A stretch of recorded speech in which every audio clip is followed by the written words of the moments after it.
ഇന്ന് ഇതേ മുറ്റത്ത് വന്ന് നോക്കിയപ്പോൾ നമ്മുടെ മത്തങ്ങ ഏകദേശം ഒരു വലിപ്പം എത്തിയിട്ടുണ്ട്. മൂത്തിട്ടില്ല, ഇളം മത്തനാണ്.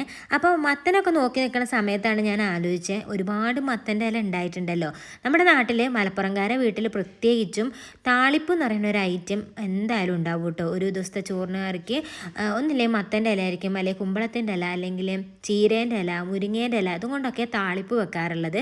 മലപ്പുറംകാരുടെ പ്രത്യേക ഒരു വിഭവം തന്നെയാണ്. വേറെ എവിടെയെങ്കിലും ഇതുണ്ടോ എന്ന് എനിക്കറിയില്ല. അപ്പോൾ ഇന്ന് കുറേ ഇലയൊക്കെ കണ്ടപ്പോൾ ഞാൻ വിചാരിച്ചു എന്നാൽ പറിച്ചിട്ട് ഇന്ന് ഇവിടെ മത്തൻ താളിപ്പ് ഉണ്ടാക്കാൻ വിചാരിച്ചു.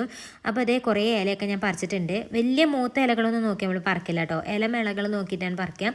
എന്നിട്ട് മത്തൻ്റെ ഇല ആയതുകൊണ്ട് ഇതേ ഇങ്ങനെ പിച്ചെടുക്കുന്നുണ്ട്. മുരിങ്ങേൻ്റെ ഇലയൊക്കെ ആണെന്നുണ്ടെങ്കിൽ നമ്മൾ ആ ഇല ഡയറക്റ്റ് അങ്ങ് ഇട്ടാൽ മതി. ഇത് മത്തൻ്റെ ഇലേൻ്റെ അടിഭാഗത്ത് കുറച്ച് വലിയ നാരുകളുണ്ടല്ലോ, അത് കുറച്ച് നമുക്ക് കഴിക്കുമ്പോൾ ബുദ്ധിമുട്ടായിരിക്കും. അതുകൊണ്ട് ഇത് ഇലേൻ്റെ അറ്റമൊക്കെയാണ് ഇങ്ങനെ പിച്ചെടുക്കുന്നത്. നന്നായിട്ട് കഴുകി എടുത്തിട്ടുണ്ട് കേട്ടോ, വേറൊന്നല്ല പുറത്ത് നിൽക്കുന്നത് കൊണ്ട് തന്നെ പൊടിയും കാര്യങ്ങളൊക്കെ ഉണ്ടാകും. അപ്പോൾ നന്നായിട്ടൊന്ന് കഴുകിയെടുത്തു. പിന്നെ ഈ താളിപ്പിന് പ്രത്യേകം വേണ്ടത് കഞ്ഞിവെള്ളമാണ്. അപ്പോൾ ആദ്യം തന്നെ ഞാൻ വിചാരിച്ചു അരി അടുപ്പത്തിടാതെ, അരി അടുപ്പത്തിട്ട് തിളച്ച് കഞ്ഞിവെള്ളമായി വരുമ്പോഴത്തേക്കിന് നമ്മൾ മത്തൻ്റെ ഇലയൊക്കെ ഒന്ന് റെഡിയാക്കി വെക്കാം. കൂട്ടത്തിൽ ഒരു മീനൊക്കെ വറുത്ത് വെക്കാമെന്ന് വിചാരിച്ചു കേട്ടോ. അപ്പോൾ അതേ മത്തൻ്റെ ഇലയൊക്കെ പിച്ചി ഇവിടെ വെച്ചിട്ടുണ്ട്. പിന്നെ ഒരു നല്ല എരിവുള്ളൊരു പച്ചമുളകും കീറി വെച്ചിട്ടുണ്ട്. പിന്നെ കുറച്ച് വെളുത്തുള്ളിയും ചെറിയ ഉള്ളിയും നന്നാക്കിയിട്ടുണ്ട്. ഈ വെളുത്തുള്ളിയും ചെറിയ ഉള്ളിയൊക്കെ വട്ടത്തിലാണ് നമ്മൾ താളിപ്പിന് വേണ്ടിയിട്ട് അരിഞ്ഞു വെക്കാറുള്ളത്. ഇത്രയേ ഉള്ളൂ താളിപ്പിൻ്റെ ഇൻഗ്രീഡിയൻസ് എന്ന് പറയുന്നത്. പിന്നെ അതേ ഞാൻ പറഞ്ഞില്ലേ, നല്ലൊരു വറുത്തമീനും കൂടെ ഉണ്ടെങ്കിൽ ചോറിന് ഉഷാറായിരിക്കുന്നു. അപ്പോൾ 2 അയിലമീൻ വറക്കാമെന്ന് വിചാരിച്ചു. ഞങ്ങൾ മലാവി എന്ന് പറയുന്നത് ആഫ്രിക്കയിലെ ഒരു രാജ്യമാണ് കേട്ടോ.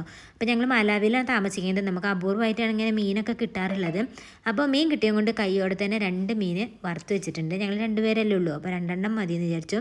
അപ്പോൾ ബാക്കി ഇനി ഉണ്ടാക്കാനുള്ളത് താളിപ്പാണ്. അപ്പോൾ താളിപ്പ് ഉണ്ടാക്കാൻ വേണ്ടിയിട്ട് വെളിച്ചെണ്ണയാണ് ഉപയോഗിക്കേണ്ടത് കേട്ടോ. നല്ല വെളിച്ചെണ്ണയിലാണ് നമ്മൾ താളിപ്പ് ഉണ്ടാക്കാറുള്ളത്. വെളിച്ചെണ്ണ ഒഴിച്ചു അതിലേക്ക് നമ്മൾ അരിഞ്ഞു വെച്ചിട്ടുള്ള മുളകും ചെറിയ ഉള്ളിയും വെളുത്തുള്ളി ഇട്ടിട്ട് നന്നായിട്ടൊന്ന് മൂപ്പിച്ചെടുക്കുന്നുണ്ട്. ചെറിയൊരു ഗോൾഡൻ കളർ വരുമ്പോഴത്തേക്കിനും അതിലേക്ക് നമ്മുടെ കഞ്ഞിവെള്ളമാണ് ഒഴിച്ചു കൊടുക്കേണ്ടത്. എത്രത്തോളം നമുക്ക് ചാറ് വേണോ അത്രത്തോളം വെള്ളം ഒഴിച്ചു കൊടുക്കാം കേട്ടോ. ഈ കഞ്ഞിവെള്ളം ഇങ്ങനെ ഒഴിച്ചിട്ട് ആവശ്യത്തിനുള്ള ഉപ്പ് ഇട്ടിട്ട് നന്നായിട്ട് ഇതേപോലെ തിളച്ച് വരണം. തിളക്കണതിന് മുന്നേ ഒരിക്കലും ഇല ഇടരുത് കേട്ടോ, അപ്പോൾ അതിൻ്റെ ഒരു ടേസ്റ്റ് കിട്ടില്ല. അപ്പോൾ കഞ്ഞിവെള്ളം നല്ലതായിട്ട് തിളച്ച് വരുമ്പോൾ അതേ നമ്മൾ പിച്ചി വെച്ചിട്ടുള്ള മത്തൻ്റെ ഇല ഇട്ടിട്ടുണ്ട്. അത് നന്നായിട്ട് ഇളക്കി, ഇല വേവുന്നൊരു പരുവം നമുക്കറിയാമല്ലോ. അതായി കഴിഞ്ഞിട്ടുണ്ടെങ്കിൽ സ്റ്റവൊക്കെ ഓഫാക്കി വെക്കാം.